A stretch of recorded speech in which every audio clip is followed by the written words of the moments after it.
रूस यूक्रेन युद्ध अब कब थमेगा, इसका कोई तय समय नजर नहीं आ रहा है, लेकिन ये जंग समय के साथ और घातक हो रही है। इसका अंदाजा इस बात से लगाया जा सकता है कि जंग के शुरुआती दौर में यूक्रेनी सेना ने जिस जिस जगह पर अपना कब्जा जमाया था, रूसी सेना ने उन सभी इलाकों से जेलेंस्की की आर्मी को खदेड़ने में सफल रही। इतना ही नहीं, यूक्रेन को पश्चिमी देशों से मिले लंबी दूरी के हथियारों का उपयोग भी रूसी इलाके में आए दिन नजर आ रहा है, जिसके जवाब में रूस भी अपने एडवांस हथियारों से यूक्रेनी सेना को खदेड़ रहा है और जंग में अपनी बढ़त लगातार बढ़ा रहा है। पहले तो यूक्रेन ने अमेरिका और नेटो देशों के सपोर्ट से हथियार, पैसा और गोला बारूद से रूसी सेना को छकाया, लेकिन अब जब अमेरिका की सत्ता की दिशा बदल गई है और सत्ताधारी ट्रंप शुरू से ही यूक्रेन के फेवर में नहीं दिखे और न ही इस जंग के, लेकिन जाते जाते बाइडेन ने जो जेलेंस्की के हाथ खोल दिए हैं, उससे अब मुश्किलें बढ़ रही हैं और दुनिया एक भीषण और बहुत ज्यादा विस्फोटक जंग को देखने के करीब पहुंच चुकी है। यूक्रेन ने जिस तरह से खुलकर मिसाइलों से और ड्रोन से हमला किया है, रूस उससे बौखलाया है और हर हमले का जवाब जबरदस्त तरीके से पलटवार करके दे रहा है। जंग के बीच रूस ने भी यूक्रेन के 2 शहरों पर अपनी घातक नई मीडियम रेंज की हाइपरसोनिक बैलिस्टिक मिसाइल ओरेश्निक से हमला किया था।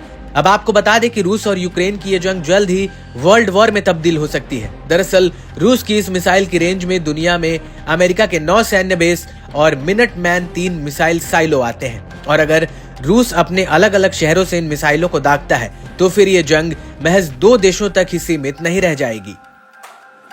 चलिए अब आपको बताते हैं कि रूस में किस जगह से मिसाइल लॉन्च करने से अमेरिका का कौन सा बेस कितने मिनट में टारगेट पर आ जाएगा। अगर दक्षिणी रूस से ये मिसाइल दागी गई तो मिडिल ईस्ट में मौजूद अमेरिका के 4 बेस इसकी चपेट में आएंगे। सबसे पहले तो 2100 किलोमीटर की दूरी पर कुवैत में मौजूद अमेरिकी सैन्य बेस पर 11 मिनट में ये मिसाइल पहुंच जाएगी।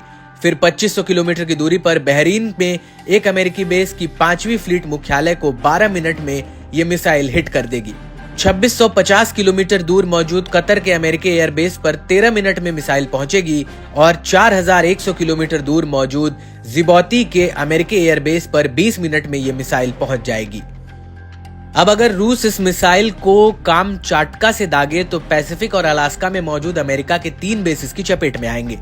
2400 किलोमीटर दूर अलास्का के अमेरिकी एयरबेस पर यह मिसाइल 12 मिनट में पहुंचेगी। 4500 किलोमीटर दूर गुआम के अमेरिकी एयर और नेवी बेस पर यह मिसाइल 22 मिनट में पहुंचेगी और 5100 किलोमीटर दूर पर्ल हार्बर एयर और नेवी बेस पर यह मिसाइल 25 मिनट में हिट कर देगी। और अगर मिसाइल को रूस के चकोटका से लॉन्च किया जाए तो 4700 किलोमीटर की दूरी पर मोंटाना में मौजूद मिटमैन 3 मिसाइल साइलो तक ये 23 मिनट में पहुंचेगी और 4900 किलोमीटर की दूरी पर मिनोट में मिटमैन 3 मिसाइल साइलो तक ये 24 मिनट में हिट करेगी। क्या है ओरेश्निक मिसाइल की खासियत? ये एक हाइपरसोनिक मीडियम रेंज की बैलिस्टिक मिसाइल है जो 12,300 किलोमीटर प्रति घंटे की स्पीड से उड़ान भरते हुए 5500 किलोमीटर रेंज तक हमला कर सकती है। इसमें multiple independent targetable re entry vehicle system है, यानी एक साथ कई टारगेट पर हमला कर सकती है। इसमें एक साथ 6 से 8 हथियार लग सकते हैं, यानी ये एक बार इतने टारगेट्स पर हमला कर सकती है। हालांकि रूस ऐसा कदम तब तक नहीं उठाएगा जब तक उसे इस हमले के लिए मजबूर नहीं किया जाता।